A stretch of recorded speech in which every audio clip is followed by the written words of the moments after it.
अनोखी प्रेम कहानी, कस्में बादलों की। परिचय। शहर की भागदौड़ भरी जिंदगी से दूर हिमाचल प्रदेश के एक छोटे से गांव धुंधलानी में कहानी की शुरुआत होती है। यहाँ की वादियाँ, ऊंचे पहाड़ और सर्द हवाएं एक अनकही कहानी को अपनी बाहों में समेटे हुए हैं। पात्र 1। आदिल, दिल्ली का एक होनहार फोटोग्राफर जिसने हाल ही में अपने करियर के लिए सब कुछ छोड़कर खुद को खोजने का निर्णय लिया। 2। सना, एक पहाड़ी लड़की जो अपनी नृत्य कला और स्वाभिमानी स्वभाव के लिए जानी जाती है। कहानी। आदिल के कैमरे में प्रकृति की खूबसूरती कैद करने का जुनून उसे धुंधलानी ले आता है। वहाँ पहली बार उसकी मुलाकात सना से होती है। सना नज़दीकी स्कूल में बच्चों को नृत्य सिखाती है और शाम को गांव के बाहर स्थित एक प्राचीन मंदिर के पास नृत्य का अभ्यास करती है।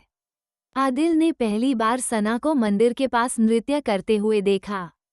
उसकी हर एक हरकत इतनी सुंदर थी जैसे बादलों का कोई टुकड़ा धरती पर उतर आया हो।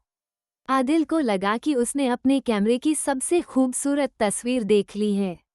आदिल ने सना से बात करने की कोशिश की, लेकिन सना को शहर के लोगों से बात करना पसंद नहीं था। वो जानती थी कि शहर के लोग आते हैं, कुछ दिन रुकते हैं और फिर चले जाते हैं। तुम्हारे नृत्य में एक कहानी है, आदिल ने धीरे से कहा। और तुम्हारी तस्वीरों में एक तलाश, सना ने जवाब दिया। धीरे धीरे आदिल और सना के बीच बातचीत शुरू हुई। सना ने उसे गांव की परंपराओं, कहानियों और अपने नृत्य के पीछे छिपे अर्थों के बारे में बताया। आदिल ने उसे बताया कि वो सिर्फ अपनी जिंदगी के अर्थ की तलाश में है। लेकिन सना को एक डर हमेशा सताता था, आदिल भी बाकी लोगों की तरह एक दिन उसे छोड़कर चला जाएगा।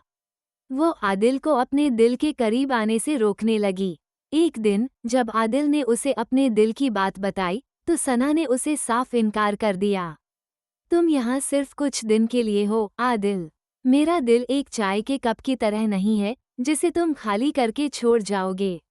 मोड़। आदिल ने गांव में रुकने का फैसला किया। उसने अपने फोटोग्राफी प्रोजेक्ट को रोक दिया और गांव के बच्चों को फोटोग्राफी सिखाने लगा। वो हर दिन सना के साथ गांव के अलग अलग हिस्सों में घूमता और उसकी कहानियों को अपने कैमरे में कैद करता। सना धीरे धीरे समझने लगी कि आदिल बाकी लोगों से अलग है।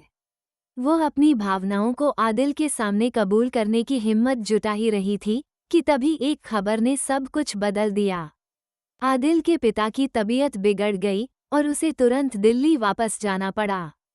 उसने वादा किया कि वो वापस आएगा, लेकिन सना के दिल में फिर से वही डर घर कर गया। अंततः 3 महीने बीत गए। सना ने आदिल से कोई खबर नहीं सुनी। वो हर शाम मंदिर के पास नृत्य करती थी, लेकिन अब उसकी हरकतों में एक अधूरापन था। फिर एक दिन जब बारिश हो रही थी, सना ने मंदिर के पास एक जाना पहचाना चेहरा देखा। मैंने कहा था, मैं लौटूंगा, आदिल ने मुस्कुराते हुए कहा। तुम्हें यकीन क्यों नहीं था? सना के आंसू उसकी मुस्कान के साथ बहने लगे। आदिल ने सना को एक पेंटिंग दिखाई, उसके नृत्य की एक तस्वीर।